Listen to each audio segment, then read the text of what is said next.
Subscribe कीजिए दोस्तों हमारे चैनल को। नोटिफिकेशन पाने के लिए बेल आइकन को प्रेस कीजिए। गुड मॉर्निंग बच्चों। आज हम प्रश्नावली 4 पढ़ेंगे। प्रश्नावली का नाम है हमारे दो चरों वाले रैखिक समीकरण एवं असमीकाएं। तो पहले तो हम ये पढ़ेंगे दो चरों वाले रैखिक समीकरण।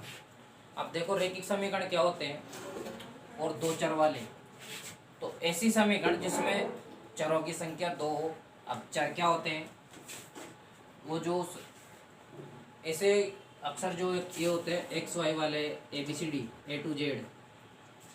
तो ये जो संख्या है तीन को हम चर कहते हैं। चर का मतलब होता है जो चलता रहता हो, मतलब जिसका मान जो है वो परिवर्तित रहता है, तो उसे चर कहते हैं। जैसे अपन ये मान लो ये है हमारी दो चरों वाली रैखिक समीकरण पहली। तो इसमें देखो x का और y का मान हम अपने मर्जी से रख सकते हैं। ये जो प्रश्नावली है ये हम कक्षा 9 में भी सीख के आए हैं, थोड़ा थोड़ा ग्राफ वाली प्रश्नावली है। तो देखो ये है दो चर, एक ये और एक ये। तो इन दोनों का मान क्या है हम हमारी मर्जी से रखते जाते हैं। तो जिनमें मान परिवर्तित हो जाए वो क्या कहलाते हैं, चर कहलाते हैं। और इसमें कितने चर लेने हैं अपन को, दो चर लेने हैं। तो इसलिए एक ही चर है एक चर है। तो ये कितने चर वाली होगी, दो चर वाली। अब दो चर वाली भी दो समीकरणें लेनी है। तो जैसे दूसरी ले ली मान लो अपन ने ये, तो ये जो दोनों समीकरण मिलके जो बनती है इसे दो चरों वाले रैखिक समीकरण युग्म कहते हैं। ये एक जोड़ा है इनका दो समीकरणों का। युग्म का मतलब क्या होता है, जोड़ा। तो दो चर वाले रैखिक समीकरणों के ये एक दोनों मिला के क्या बन गया, एक जोड़ा बन गया। तो ऐसे ही हमारे क्वेश्चन आएंगे, आगे देखते हैं। जैसे देखो हमारे पास दो समीकरण है a1x b1y प्लस c1 बराबर 0 और a2x plus b2y plus c2 बराबर 0। ये हमारी मानक समीकरण है। तो देखो हम मतलब ये अपन ने मानी हुई समीकरण है। हमारे पास x रहेगा, y रहेगा और कोई संख्या रहेगी, और x y के साथ कोई गुणा में कुछ भी हो सकता है। तो ऐसा रहने के बाद जब इनको हम सोल्व करेंगे तो हमारे जो ग्राफ में जो आंसर आएगा या ग्राफ में जो लाइनें खींचेगी, रेखाएं बनेगी, तो वो रेखाएं किस प्रकार की होगी उसको चेक करने का एक तरीका है। देखो a1 बटा a2 बराबर नहीं है b1 बटा b2। यदि मान लो इनका अनुपात और इनका अनुपात दोनों बराबर नहीं है, तो जो हल प्राप्त होगा हमें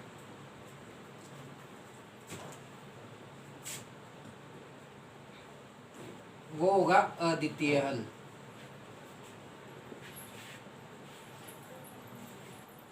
अद्वितीय हल का मतलब है केवल एक आंसर आएगा। इसका अर्थात क्या हो गया, केवल एक हल होगा। यदि मान लो यह एक हल होगा, इसका मतलब जो रेखाएं आएगी वो इस प्रकार आएगी, कहीं ना कहीं एक दूसरे पे कटेगी और केवल एक ही बिंदु पर कटेगी।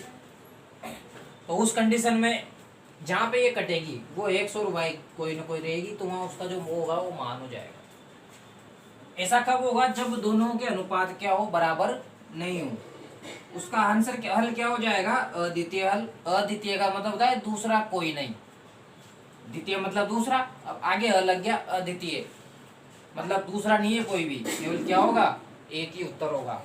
अगला जो है हमारा दूसरा भाग, यदि मान लो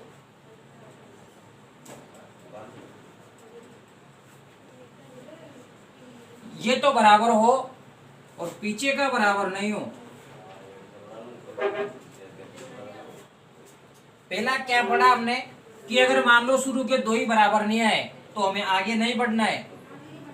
जब शुरू के दोनों ही बराबर नहीं आए तो आंसर तो यह आ जाएगा, कोई सा भी एक आंसर आ जाएगा अद्वितीय हल है। तो अगर मान लो आगे का तो बराबर है और पीछे का बराबर नहीं है तो इसका कोई हल नहीं है।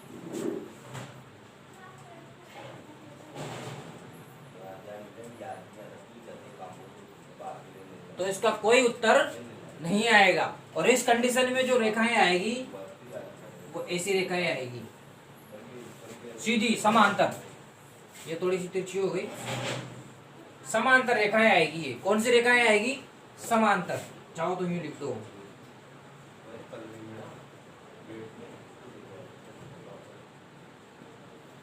समांतर रेखाओं का मतलब क्या होता है? ऐसी रेखाएं जो कहीं भी कितनी भी आगे बढ़ाओ कभी भी नहीं मिलती है।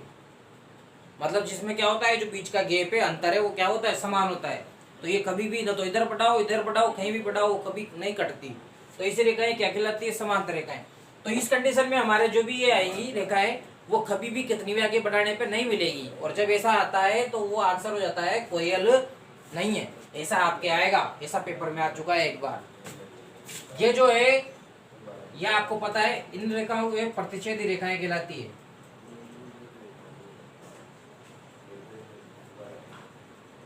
क्योंकि ये क्या कर रही है, किसी कहीं ना कहीं एक जगह काट रही है, तो ये प्रतिच्छेदी रेखा है। तीसरा जो भाग है, देखो ये दो बराबर है, ये नहीं है। अब हो सके तीनों ही बराबर आ जाए,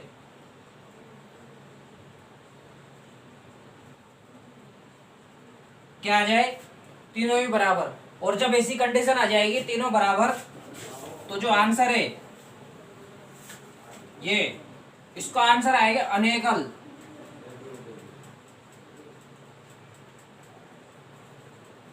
मतलब जो इसके उत्तर आएंगे वो बहुत सारे आएंगे, क्योंकि वो क्या रहेगी? एक ही रेखा रहेगी। जब दूसरी भी बनाएंगे ना भाई, रेखा तो दो ही आएगी, जब दूसरी भी बनाएंगे तो वो भी इसके ऊपर ही आएगी। तो इस कंडीशन में क्या होता है? आंसर अनेकल आता है। और जो ये रेखाएं होती है इनको कहते हैं समपाती रेखाएं।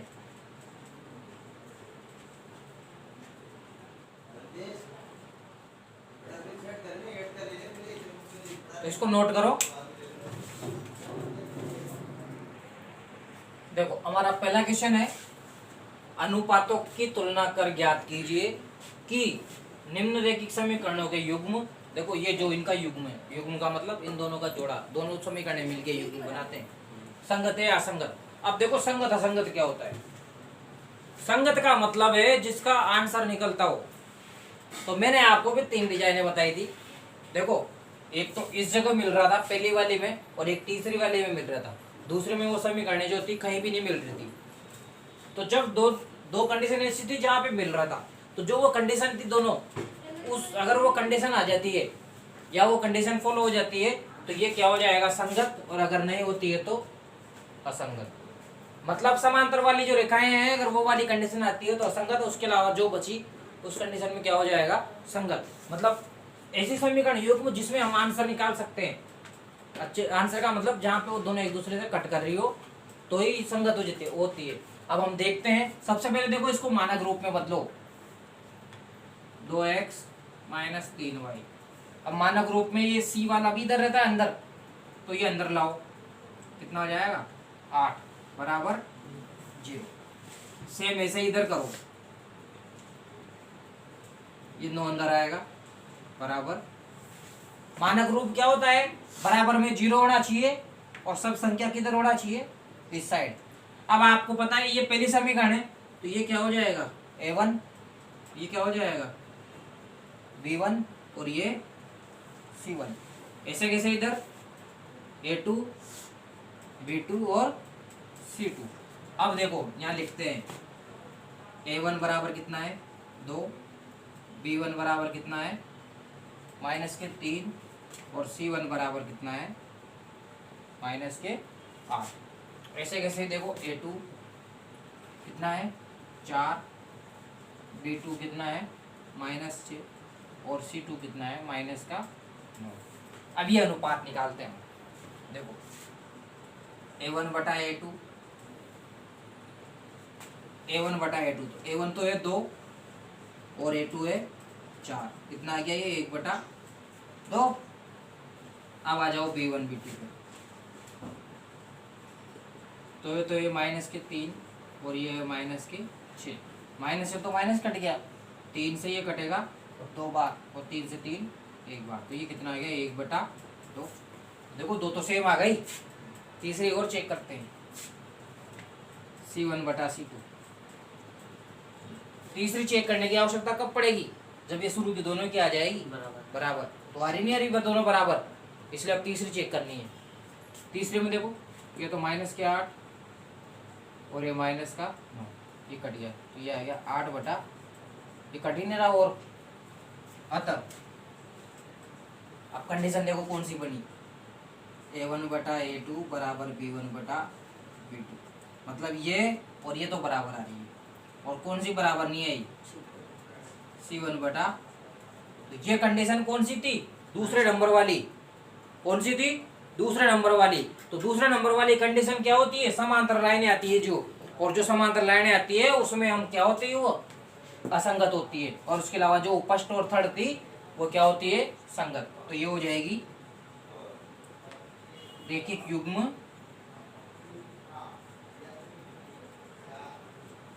असंगत है। अगर पहली और तीसरी कंडीशन बनती, आप चाहो तो अपनी अपनी कॉपी में लिख लेना। मैंने जो पहली और तीसरी बताई है उसमें यहाँ साथ में लिख लेना संगत, यहाँ नीचे भी संगत, और ये बीच की थी जिसको असंगत। अब अगला क्वेश्चन करेंगे। देखो अगला क्वेश्चन है हमारा, ये 4th नंबर का है, इसी का पहले का, ये और ये दे रखा है आपके सामने।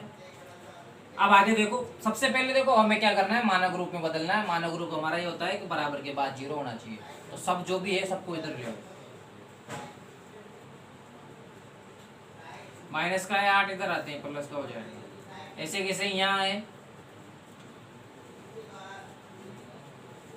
अब इसके बाद एक चीज देखनी है कि x के साथ जो भी गुणा में है, क्या है, x के साथ जो भी संख्या गुणा में हो वो हमेशा a का मान होता है। y के साथ जो भी गुणा में है वो b का मान होता है। और इनके अलावा जो भी संख्या बची, जितने भी, चाहे यहाँ तो 8 ही है, वहाँ कुछ भी आ सकता है, ABCD में x y, उसमें ML PQ कुछ भी आए, x और y के अलावा जो भी संख्या बची वो सब किस में आती है, C में। नहीं आते हैं ये सब पहली समीकरण के लिए। अब दूसरी समीकरण में आते हैं। दूसरी समीकरण में देखो x के साथ क्या है 2, y के साथ क्या है 3, और C कितना बच गया, माइनस का 12। अब हम करते हैं देखो इनमें अनुपात, तो ये 4/3 और बटे में कितना लिखेंगे 2, तो 4/3 बटे के बटे में होती है तो ये उल्टी हो जाती है, और इसको भाग देंगे तो 2 बार, तो ये क्या 2/। ये होने के जस्ट बाद अब आते हैं B1 B2 पर। तो B1 तो कितना है 2, और B2 कितना है 3। अब आ जाओ C1 C2 पर। तो माइनस का 8 बटे माइनस के 12, माइनस है तो माइनस खत्म, 4 का भाग जा रहा है 2 बार और इसमें 3 बार। तो देखो हमें नजर आई 2/3 2/3 2/3, मतलब तीनों ही क्या हो गई, बराबर। जब तीनों ही बराबर हो गई तो तीसरे नंबर की कंडीशन बन गई, और तीसरे नंबर की कंडीशन क्या होती है, संगत। अतः रेखिक युग्म, जो ये रेखिक युग्म है वो क्या हो जाएगा, संगत हो जाएगा। आते हैं अगले क्वेश्चन पे।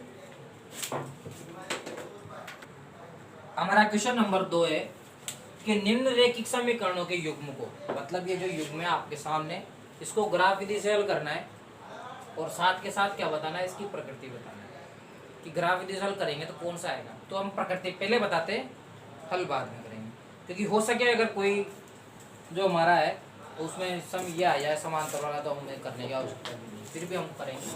या चलो पहले ग्राफ से करते हैं फिर प्रकृति में करेंगे, जैसा आप चाहो। पहले प्रकृति कर लेते हैं अपने।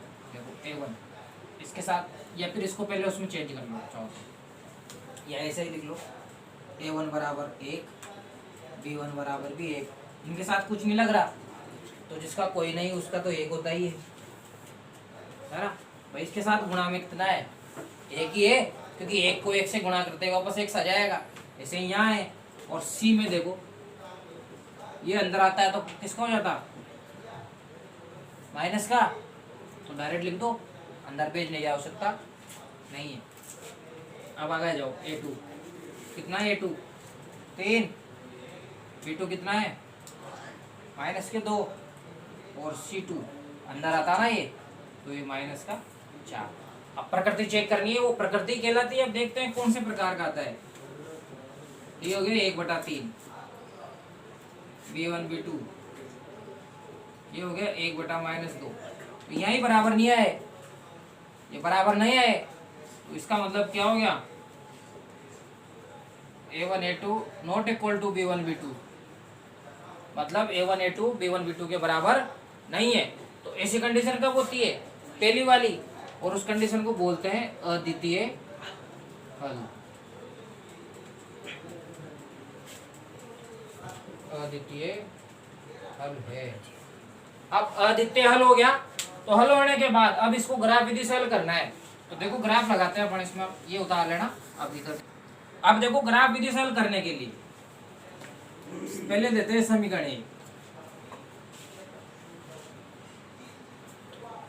ये है हमारी समीकरण। अब इसमें क्या करना है, देखो इसको करने के बहुत सारे तरीके हैं, अब आपको ध्यान से देखना है। इसमें से किसी एक को उधर ले जाओ। अब ले जाना किसको है, इस चीज के लिए ध्यान देना। ऐसी अगर x और y में से x को भेजो या y को भेजो, किसी को भी, तो इस प्रकार भेजना है कि जिसके साथ कोई संख्या नहीं हो उसको यहीं रहने देना और बाकी को उधर भेज देना। यहाँ तो दोनों के साथ ही संख्या नहीं है, इसलिए किसी को भी भेज सकते हैं। तो हम x को यहाँ रख लेते हैं और y को कहाँ भेज देते हैं, पीछे। तो जब y उठ के यहाँ से पीछे जाएगा तो चिन्ह क्या हो जाएगा उसका, चेंज। तो x बराबर कितना आ गया, 3 - y। अब यहाँ हमारी मर्जी से मान रखने हैं हमें। सबसे पहले देखो y बराबर रखते हैं 0। क्या रखते हैं, y बराबर 0। तो ये x, ये बराबर, ये 3, ये माइनस, और y की जगह क्या आ गया, 0। तो 3 में से 0 घटाएंगे तो अब हम रखते हैं y बराबर 1। तो ये x, ये बराबर, ये 3, ये माइनस, और y की जगह कितना आ गया, 1। तो 3 में से 1 घटाएंगे तो अब हम रखते हैं y बराबर 2। रखना सब इसी में ही है। तो देखो x, ये 3, ये माइनस, और ये y आ गया, तो y की जगह पे 2 रखना है। कितना आ गया, 3।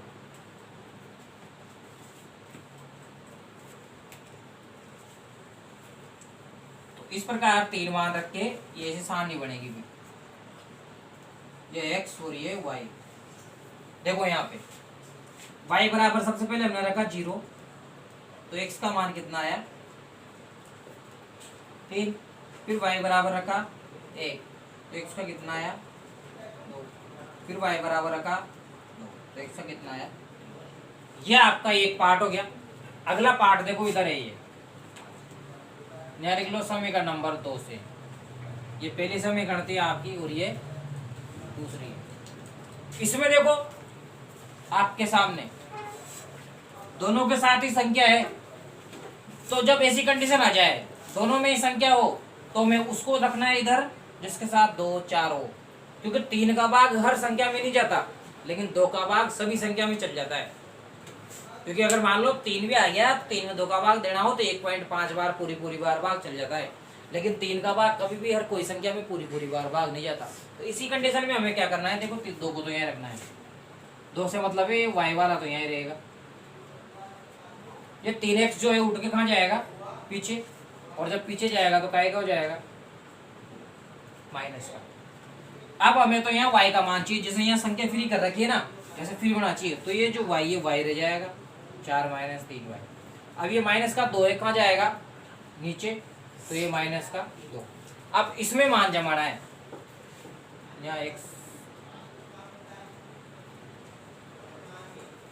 तो देखो इधर जो आता है उसका मान रखते हैं। इधर क्या है हमारे पास में, x है, तो x बराबर रखो पहले तो 0, तो ये तो y, ये बराबर, ये 4, ये माइनस, ये 3, ये गुणा में कितना लिखेंगे 0, और बटे में कितना है देखो ये तो 0 हो गया, यहाँ बच गया 4 और नीचे बच गया माइनस का 2। 4 का भाग 2 में देंगे, सॉरी 2 का भाग 4 में देंगे 2 बार, और माइनस का चिन्ह तो माइनस का 2। अब रखते हैं x बराबर 1। तो देखो ये y बराबर ये 4 माइनस ये 3 गुणा में, अब x की जगह कितना आ गया 1 और बटे में कितना आएगा माइनस के 2। तो देखो 4 माइनस 3 को 1 से गुणा करेंगे 3 बटे में माइनस के 2, घटाएंगे तो ये आ जाएगा 1 और भाग देंगे तो 0.5, काय का आएगा माइनस का। अब आगे रखते हैं x बराबर 2। जब x बराबर 2 रखेंगे तो देखो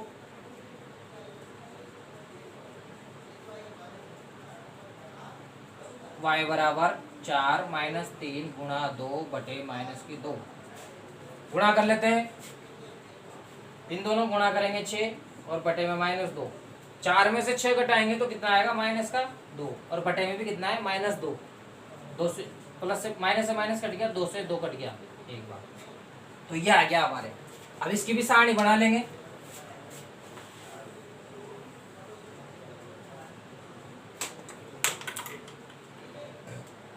x और y, देखो x बराबर रखा था 0 तो y का मान कितना आया -2।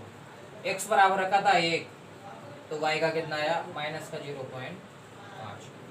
x बराबर रखा था 2 और y का कितना आया था 1। तो इस प्रकार ये आपके जो है ग्राफ बनाने के लिए सारणी बनी है 2। यहाँ तक का करने को आपको 2 से 2.5 नंबर मिलते हैं, और इसके बाद जो काम करना है वो ग्राफ में करना है। इसको लिखो फिर हम करते हैं।